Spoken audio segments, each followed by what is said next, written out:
जय हिंद। आप सभी साथियों का आपके अपने YouTube channel Jha exam page पे स्वागत है। मैं आपके साथ राकेश झा। साथियों, आप सबके लिए एक बहुत बड़ी खुशखबरी है। बिहार में 15,000 पदों पर होम गार्ड की भर्ती होने वाली है। साथ ही इस वीडियो के माध्यम से मैं आपको ये बताने वाला हूँ जो इसका एग्जाम पैटर्न क्या है, क्या इसमें निगेटिव मार्किंग होता है, कितने पदों पे वैकेंसी आने वाली है, इसका फॉर्म कब से भर सकते हैं, ये सारे जानकारी मैं आपको एक एक करके इस वीडियो के माध्यम से देने वाला हूं। तो वीडियो पूरा देखिएगा और यदि चैनल पर पहली बार आए हैं तो निश्चित रूप से चैनल को सब्सक्राइब कीजिएगा, वीडियो को लाइक कीजिएगा। साथ ही बिहार में 28,000 होमगार्ड जवान के पद खाली हैं, लेकिन अभी जो नोटिफिकेशन आया है इसमें 15,000 होमगार्ड जवानों की भर्ती होने वाली है। यहाँ तक बात समझ में आ गया। 15,000 होमगार्ड जवान के पद के लिए भर्ती आई है, जिसका फॉर्म आप फरवरी से भर सकते हैं। एक नोटिस 2-3 दिन से वायरल हो रहा है जिसमें यह बताया जा रहा है जो 15,000 होमगार्ड के जवान की नियुक्ति किया जाएगा। अब आपके मन में होगा जी इसके लिए क्वालिफिकेशन क्या चाहिए, तो ये जो नोटिस है इसमें कहीं नहीं ये बताया गया है जो 10वीं होगा कि 12वीं होगा, लेकिन वैसे आप मान करके चलिए 12वीं से ऊपर नहीं होगा, या तो 10वीं क्लास होगा या फिर 12वीं होगा। उसके बाद इसका फॉर्म आप कब से भर सकते हैं, तो फॉर्म भरने का जो डेट है मेरे दोस्त तो फरवरी यानी मिड फरवरी 15 फरवरी के बाद से ये फॉर्म आपको देखने को मिल सकती है। फॉर्म भर सकते हैं आप। कितने पदों पर बहाली होगी, तो 15,000 होमगार्ड जवानों की भर्ती होगी। यहाँ तक बात क्लियर। जब आपको इतना पता चल गया तब आपके मन में होगा जो इसमें सैलरी कितना मिलेगा, तो बिहार कांस्टेबल का जितना सैलरी होता है उससे कुछ कम आपको सैलरी मिलेगा। जब आप ज्वाइन कीजिएगा तब आपको 25,000 से लेकर के 30,000 रुपया तक सैलरी दिया जाएगा। ठीक है, बिहार पुलिस में 2-4-5 हज़ार रुपया ज़्यादा हो जाती है, और होम गार्ड में क्या हो जाती है, बिहार होम गार्ड में 5,000 रुपया आपको कम मिलेगी। लेकिन धीरे धीरे 2-3 साल कीजिएगा ना, तब इसमें क्या हो जाता है, सैलरी ठीक ठाक हो जाता है, बेहतर है, वर्दी वाले जॉब है। यहाँ तक बात जब समझ में आ गया तब आपके मन में होगा जो इसमें एज कितना होगा, उम्र। तो सुनिए, EWS और जनरल कैटेगरी से जो छात्र आते हैं उनका एज मिनिमम 18 मैक्सिमम 25, जनरल और EWS का। उसके बाद मेरे दोस्त BC और EBC, बिहार में BC और EBC चलता है, तो ध्यान दीजिए BC और EBC में जो मेल कैंडिडेट हैं उनका एज मिनिमम 18 मैक्सिमम 27 साल। यहाँ तक बात समझ में आ गया।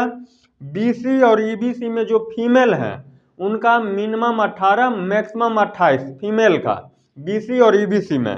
उसके बाद SC और ST से जो आते हैं मेल और फीमेल दोनों, SC और ST से जो मेल फीमेल दोनों आते हैं उनका मिनिमम 18 मैक्सिमम 30 साल। समझ में आ गया बात। ये नहीं समझिएगा जी इसमें कोई नहीं फॉर्म भरेगा, लाखों की संख्या में फॉर्म भरा जाएगा, इसीलिए तैयारी अभी से कीजिए। ठीक है, यहाँ तक बात जब समझ में आ गया तब आप चैनल को जरूर सब्सक्राइब कर लीजिए सटीक जानकारी और बेहतर कंटेंट के लिए। अब सुनिए, आपके मन में होगा जो एग्जाम सिलेबस इसमें क्या है, तो साथी 2025 में ना बहुत कुछ में बदलाव किया जा रहा है। हो सकता है इसमें भी बदलाव किया जाए, लेकिन इसमें 4 सब्जेक्ट से आपसे प्रश्न पूछा जाएगा। जो ऑब्जेक्टिव जितने एग्जाम होते हैं उसमें वही पूछा जाता है। मैथ एक रहेगा, मैथ, हिंदी, इंग्लिश और जीके और जीएस। जीके जीएस एक ही हो गया, मैथ हो गया, हिंदी हो गया, इंग्लिश हो गया। और सबसे खास बात जो इसका है जो इसमें निगेटिव मार्किंग नहीं है।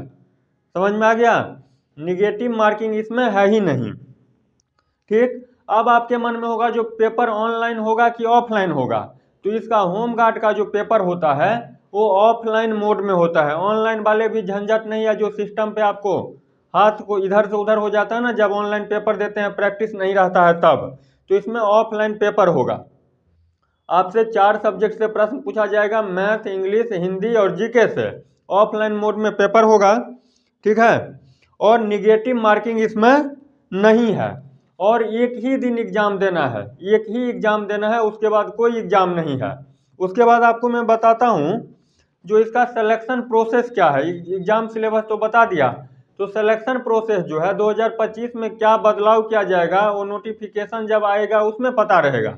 लेकिन पहले जो होता था, क्या होता था, रिटन एग्जाम, उसके बाद फिजिकल, इसमें यदि बदलाव करेगा तो पहले फिजिकल ले लेगा, बाद में रिटन लेगा, बात तो वही है।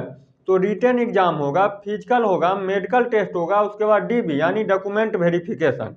यही 4 प्रोसेस है, रिटन, फिजिकल, डॉक्यूमेंट वेरिफिकेशन और मेडिकल। इससे आपको गुजरना है। आपको जो ध्यान केंद्रित करना है 2 ही पे, फिजिकल पे और रिटन एग्जाम पे। यहाँ तक बात समझ में आ गया। अब आगे सुनिए। अब आपके मन में होगा जो फिजिकल में कितना हाइट चाहिए, कितना चेस्ट चाहिए। तो फिजिकल में जो मेल कैंडिडेट हैं एससी और एसटी से, उनका हाइट 160 सेंटीमीटर होनी चाहिए। वहीं पे यदि आप फीमेल हैं किसी भी कैटेगरी से, तो आपका हाइट 155 सेंटीमीटर होनी चाहिए। उसके बाद रनिंग कितना है, तो 1.6 किलोमीटर इन 6 मिनट, ये मेल के लिए। 1600 मीटर की दौड़ 6 मिनट में आपको पूरी करनी है, मेल कैंडिडेट। फीमेल को क्या है, 1 किलोमीटर की दौड़ 5 मिनट में पूरी करनी है। समझ में आ गया।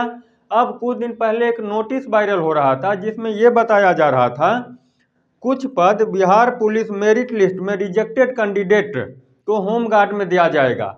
ये क्या है, ये जब नोटिस आएगा तब आपको पता चलेगा। लेकिन अब आप अभी ये मान करके चलिए जो 15,000 पदों पे बिहार होम गार्ड में भर्ती आने वाली है, जिसका फॉर्म आप फरवरी मध्य यानी 15 फरवरी से भर सकते हैं। इसमें एक ही एग्जाम होता है, मैथ, हिंदी, इंग्लिश और जीके से प्रश्न पूछा जाएगा।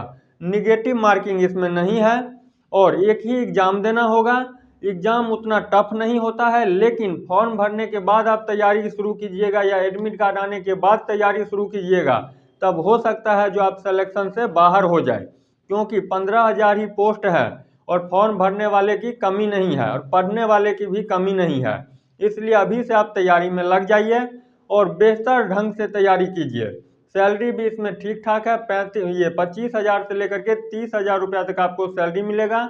धीरे धीरे सैलरी भी इंक्रीज होता है, इसीलिए अभी से तैयारी में लग जाइए, फॉर्म का इंतजार नहीं कीजिए। फरवरी में 99% संभावना है जो फॉर्म आएगा ही। नोटिस ये मतलब सबको भेजा जा रहा है बिहार सरकार की तरफ से, अपना डिपार्टमेंटल जो उसका काम है वो चल रहा है। तो किसी की बातों में नहीं आइए, तैयारी में लगे रहिए। तन पे वर्दी पहनने के सपने को इस बार साकार करनी है। चैनल पे नए हैं तो निश्चित रूप से चैनल को सब्सक्राइब कीजिए, आपसे आग्रह है, निवेदन है। मिलते हैं नेक्स्ट वीडियो में, तब तक के लिए बाय बाय, जय हिंद।